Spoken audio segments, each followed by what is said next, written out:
Ladies and gentlemen, welcome back to yet another episode of For the Most Part podcast. Yay! And to my right hand side, well, let me introduce myself first. I am Kemi Ibel, the host, the person behind the mixing board today. And to my right hand side, good comrade and co-host for today's session, Miss Louise Clark. Hello! So, the topic for today's discussion. Yes. Earlier, if I only showed already the length and notes that we made in preparation for this. Yes. But we're gonna have to only choose like 4 talking points because, honestly speaking, it's a tedious topic and I could say somewhat dangerous in terms of picking your favorites and that kind of thing. So yes, danger. Danger is the key word. Yes, danger is the key word for today. Really, exactly. It really is. Really is. So which irony one of of danger. Yeah. So which one of us is gonna deliver the news? Okay, so we're gonna be talking about the Vocal Trinity today. Well, not just the Vocal Trinity, because I know a lot of people know about the Vocal Trinity. Typically, that's Whitney, Mariah, and Celine. Right. Yes. But in this case, what we want to talk about is the Vocal Trinity in the sense of like, how do we apply it to the artists that have either been on the show, the up and rising artists, and just developing what's the criteria. Yes. What is the criteria? Yeah. What is the criteria for these artists to become maybe the new Vocal Trinity, considering that the Vocal Trinity was essentially like a blueprint just to start the conversation. Yes, a blueprint of 3 singers from which singers who come after should sort of model themselves after. Yeah. Not necessarily model them identically, but certainly to get some inspiration from. Yes. So, as we said before, typically the Vocal Trinity that people know about is Whitney, Mariah, Celine. I don't even need to say last names in order for you to know who that Vocal Trinity is. Yes, but just in case anyone isn't quite sure, it's Miss Celine Dion of Canada, and of course Mariah Carey and Whitney Houston coming out of the United States of America. Yes. Okay, so now the typical categories to which the Vocal Trinity are recognized by range, voice type, and possibly genre, from what I'm seeing in the notes here. Yes. Maybe let's not say possibly genre, but genre. Yeah, you want to replace genre for something else. Well, that's the thing. That's the thing. I think there's certain genres that call for different things. Okay. Vocally. Okay. But for now, yes, let's keep that as a category. Maybe that's something we can dive into as we go further along. Right. This rabbit hole. Yes. So we're looking at range. Now, each one of these singers that we've highlighted as the Vocal Trinity, all have a different voice range altogether. Yes. Good. Yes. Now, are there any other singers that you can think of that possibly share that same range in terms of like any up and rising artists? Who do you think amongst our peers maybe? Well, I can't think of any because all I have in my mind right now is Mariah Carey is how many octaves? 5? I think it's 5, yeah. Right. How many octaves is Whitney Houston? Do you know? She might be about 3.5. About 3.5, and Celine? Probably like 5 because she has a very strong upper register, but that's a guess. We could verify that. We can verify that. But if we were to base that range question on their material alone, what ranges? Let's look at Celine first. Okay. If we look at like what she's released throughout her entire career, what range do you think she sticks to the most? She's not like Mariah in the sense that she goes all the way down and then all the way. No, she's always up. Yeah, she's always up. In that falsetto upper chest voice. Yes. Yeah. Yes. So then we'd have to find a singer who sticks to that upper chest voice kind of thing. To compare them to. Now, I mean, this is why we said it was a dangerous kind of topic. It is because dangerous. technically speaking, each and every single type of vocalist has a different skill set that kind of pockets them into a category of vocal trinity anyways. Okay. Okay. And we were having this conversation in preparation for this episode, guys. I'm just letting all you know. We were trying to find a way how best not to just limit the definition to the range of voice type and genre. Yes. So yes. We were trying not to. But yes. I kind of feel we may need to maybe not the range, but maybe voice type and genre, or voice type may be what we can look at. Okay. Now, I could call a couple of names of the artists that we've had on this show. Yes, we've had quite a few. Yes. Shannon Francois, and I'm calling both men and women here, just so that we're not isolating it to, one particular gender. Yes. So Shannon Francois, Aaron Eifel, we had Zachary De Lima, we've had Adam Cornel, Leah Sophia Richards. We've had a couple of the female vocalists as well. The Cooks, Janelle Cook. Janelle Cook. I mean, and the list is comprehensive, guys. It's comprehensive. Yes, it is. So, each and every single one of those vocalists, throughout the entire podcast, all of their voice types are very unique. Even if we were to take the typical classical alto, mezzo soprano, and soprano, even and apply those terms to them, they're going to be all still unique. Yes, way. they all sound very different. Yeah.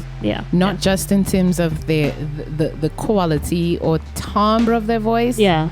But just a different vibe, different skill sets, different motivation and inspirations. And that's another thing. And that's another thing. How you sing is dictated a lot by what inspires you. True. So even though I was now asking about how, the vocal range of that original 3 that we said was the quote unquote vocal trinity. Looking back, I'm not sure that it's quite fair to use range as a marker. Because generally speaking, they would have had a naturally wider range anyways. That's what made them anomalies, basically. Fair enough. They were literal anomalies in the industry because looking at ranges. Because you could look at more popular singers like the Arianas and the Demi Lovatos and the JoJos, and all of them have basically the same range as our friends and them, like Shannon. They probably all have that same 3.5 octave range. It's what you do with it. Is what you do with it. So maybe what we should be looking at is style choices, vocal stylings, runs. I could pick 2 people that we're thinking of the same 2 names that are known for their runs, especially amongst in our cohort. Yes. Aaron Eifel and Shannon Francois. Yes. They are. When it comes to runs, is all kind of run you're getting. All kind of run. 100 meter, 200 meter, 400, marathon, all kind of thing. So yes, they're definitely good at runs. They're definitely good at runs. Yeah. In terms of if we were to look at maybe a different type of styling, Zachary has he's an excellent vocalist. I think he falls more in the category of vocal control. Well, when I say vocal control, I don't mean it like Shannon and Aaron don't have control. They do, but he's more of what's the word I'm looking for? Kind of like a maybe a Bruno Mars without the runs. If you understand what I mean. Yeah. But I would, if we were to start even call guys like Zachary, let's talk songwriting, because that then will put him in that category as well. And that's the thing. Singing is only half the battle. If you sing your own material, if you sing your own material, You're 3/4 way there. yes, maybe 3/4, because let's face it, that is something. I know we're mentioning Mariah Carey a lot, but Songbird Supreme, basically. Yeah, Songbird Supreme, but that is something that sets her apart as a vocalist. Yes. For sure. Yeah. Her songwriting skills. Yeah, because a lot of vocalists don't write their own songs and sing them. Well, let's say there are many who don't. Yes. And there are many who do. Yeah, I was just about to say that, because Yes. I think that's also important to note. I don't think it's that people can't write. I think they may not have a confidence in terms of right. Yes, they may putting their baby out there, you know. Or maybe they choose, or maybe they've found a songwriter or songwriters who they vibe with so well. Yeah. Figure, I don't really want to release my own content just yet, because these songs that these songwriters are churning out for me are perfect. Yeah. You know. Now, there's one vocalist that we didn't mention, Mr. Gregory Burris. Ah, yes, Greg B. Very classic 90s Boys to Men. Well, I mean, he has said that, you know, Boys to Men is kind of like the staple for male vocalists. Yes, for male vocalists. Yeah. So I would put him also. I think we'll put everybody into our Vocal Trinity grouping, because they all, honestly speaking, looking at it now, we kind of can't pocket everybody into one thing, you know. And I think that the Vocal Trinity, the typical definition that is the blueprint for the vocal industry or the music industry, is probably just for those three alone, because yes, maybe they were icons, yes, they did their own stuff, but also these other artists, the Shaleas, the Mackenzies, all of them, they do their own thing and they have their own signature that really makes them stand out. So if they have their own signature, then who, again, I have to ask, how do we determine who gets into the Vocal Trinity or not? No, we're not saying that if you don't get into the Vocal Trinity, that means that you're not good. Yeah. But you know, as the word implies, Trinity, we want the top three. And I put top in inverted commas. Right. So are we categorizing people who have been on this podcast, or generally speaking? I think we can do both. And I like that we started with people who are on this podcast, because I mean, in many cases we've heard them sing live. Yeah. Oh, right. And we've worked with them as well. Yes, so we could definitely observe and make a fair and reliable judgment. Exactly. And not only that, I used to think that maybe it was fair to judge singing style across every genre, right? But I no longer think that is necessary. I think you have to take a person's singing style and their genre into consideration. Singing and genre. Okay. Yes. So for example, if we were to ask Whitney to sing something really, really mellow, like, all right, let's say for example we were to ask the late Whitney Houston to cover Billie Holiday. You know Billie Holiday, right? Yeah. Right. I know that Whitney Houston belts so well that even Jesus sits down and listens. Yeah. Amen. Right? But that is not what Billie Holiday's music. Yeah. Okay. That is not the vibe that her music has. I see what you mean now. So if we were to say, hey, Miss Houston, can you cover Strange Fruit for us? I don't expect Whitney Houston to belt. You'd expect her to mellow it down I would expect restraint. Exactly. I would expect her to mellow it down. But what if I were to ask right back to Trinidad? Let's look at Shannon Francois. If I were to ask Shannon, cover Strange Fruit for us, right? She most likely will. She not only will, she most likely will. Even though we know that she can belt, we also know that there are these very sweet parts of like her middle register. At least I think they're very sweet. Okay. I think they're very sweet, and I think she would execute that song really well with the right balance of power, but yet at the same time with a certain amount of gentleness. Okay. Right. So I understand what you're getting at. Right. Because different vocalists may suit different song styles differently. Right. Exactly. Okay. Exactly. So I feel like we need to maybe have a vocal trinity across different categories. Okay. How do we categorize your covering skills, your songwriting skills? Then maybe we should do it like that. Okay. A vocal trinity of songwriters, a vocal trinity of belters, a vocal trinity of people who can handle material that you don't necessarily need to belt for. Oh, okay. By the way, I am not at all hating on the ability to belt. Yeah. If you can belt, I love you and I want to be your baby mama. Well, not really. But at the same time, I feel like there are some people who measure a singer's ability by that one thing. If they can belt or not. Or if they can't. Yeah. I am not a vocal coach. True. You make a good point there. I want to pull a popular-ish vocalist who she's long past, but Pop's basically one of the most prominent brother-sister duos of all time. Karen Carpenter, Richard Carpenter. Now, Karen is not a belter, and that's the example that Louise was talking about. But Karen sang a duet with Ella Fitzgerald, and I didn't know that. yeah, Wow. and Look at that. I wish that we had rights to play some of these things that y'all could hear what we're talking about. But Karen she's not even a runner. No, Karen is not she's even but she has a beautiful voice though. but she's known for the hitting the da, da, da, da, da, da, da, da, da, da, da. Like she's known for the low notes. So maybe that's the next category. Yes.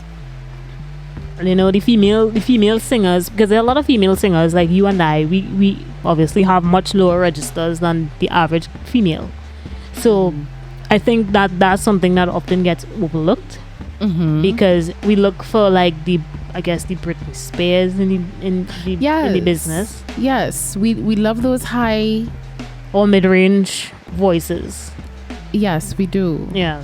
We do.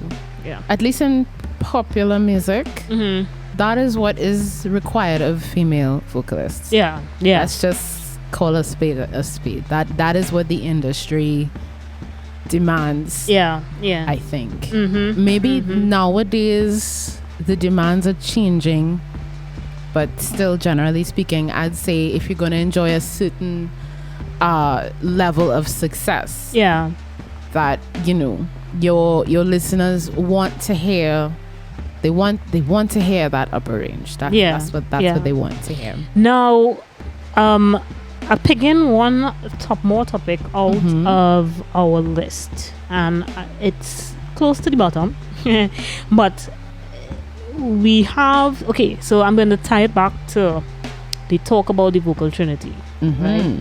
So we have with the vocal trinity in quotes. So this one in quotes, this is the blueprint. Yes, let's call it the American Standard Blueprint. Yes, the American Standard. Because let's face it, if we cannot decide that we're going to have a vocal trinity that covers all styles of music. So this is the American Standard Vocal Trinity. Dare I say American Standard Female Voice Edition Vocal Trinity. I can't change the sound effect, but small.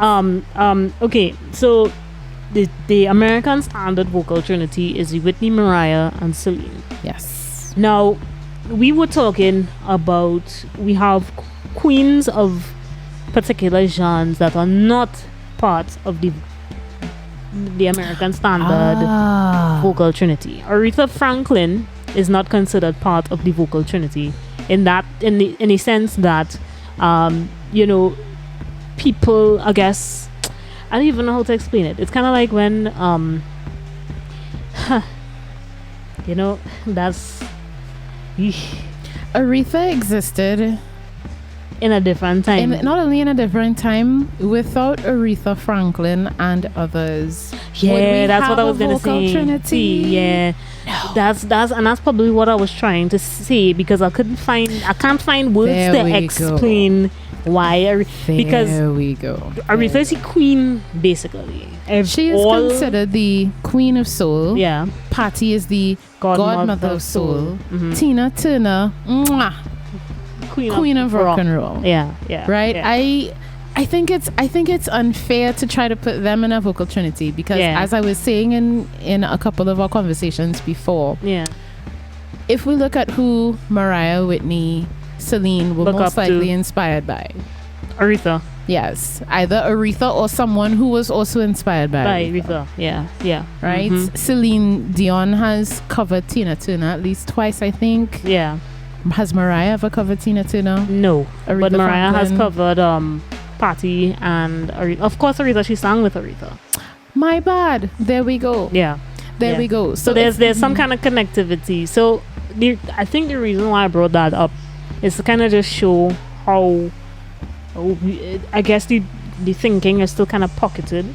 So you have your vocal trinity, but you still have these legends, Aretha. Yes. And maybe we shouldn't really define the vocal trinity per se by just those three voices. Maybe you should have arms of the trinity. Yes, arms of the trinity. So you would have maybe 4 or 5 vocalists in one arm and that sort of thing. And of course, Queen Aretha is at the top of the trinity. Well, yes.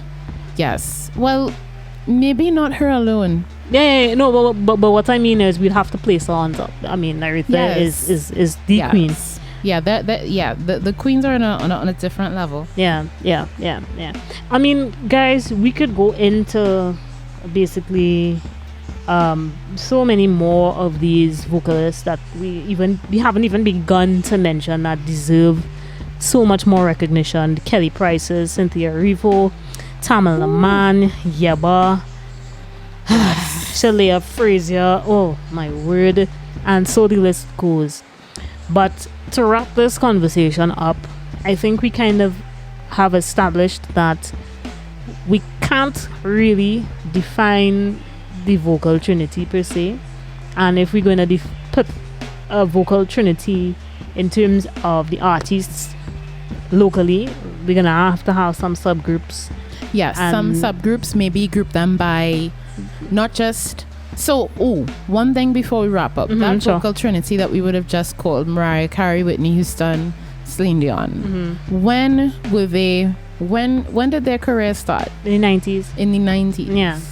Right. Yeah. And I think I think if we're going to have discussions like this going further, maybe we should group, if we're going to do these groupings, maybe we also have to do it by decade. That might also period. That might also be hard because a side note from that, there was a debate about what defines a classic, and I'll link a short little explanation as to what that whole thing was about. And Michael Jackson, as just an example, it's not necessarily, he's one of the greatest vocalists of all time, hands down. But if we looking at it from a perspective of like decade, I don't think we could just maybe a little broader than a decade. Yeah. But I simply say that because musically, what was expected in popular music when they started their careers is a little different to what we like now. Yeah. Well, I like the you like talent. Yeah, but I like talent too. Yes. Yeah. I think that's a fair definition. Talent is defined by, I guess, what you do best. And in terms of how that relates to the vocal trinity, it's what you do best as a vocalist. I think that's the perfect way to wrap this episode. Of course. Because I personally, I don't think I could. Yeah, I'm also... I'm going to put... Yeah, we're going to step back from actually putting people in groups. But I thought that it was an interesting conversation to have because I think, yes, we have a staple and yes, we have a blueprint and an example as to what we can look up to. Yes. But at the same time, the generations are basically improving on the stuff that went before. So, ladies and gents, that's the end of today's episode. That's all we have for you. So, like, share, comment, subscribe. Don't forget to support the podcast. Patreon is up and running. Twitter. Follow wherever else we have everything on the website, www.forthemostpartpodcast.com. And thank you to Louise for joining me today. Thank you for having me. You're most welcome. And we will see you and we will hear you on the next episode. Peace.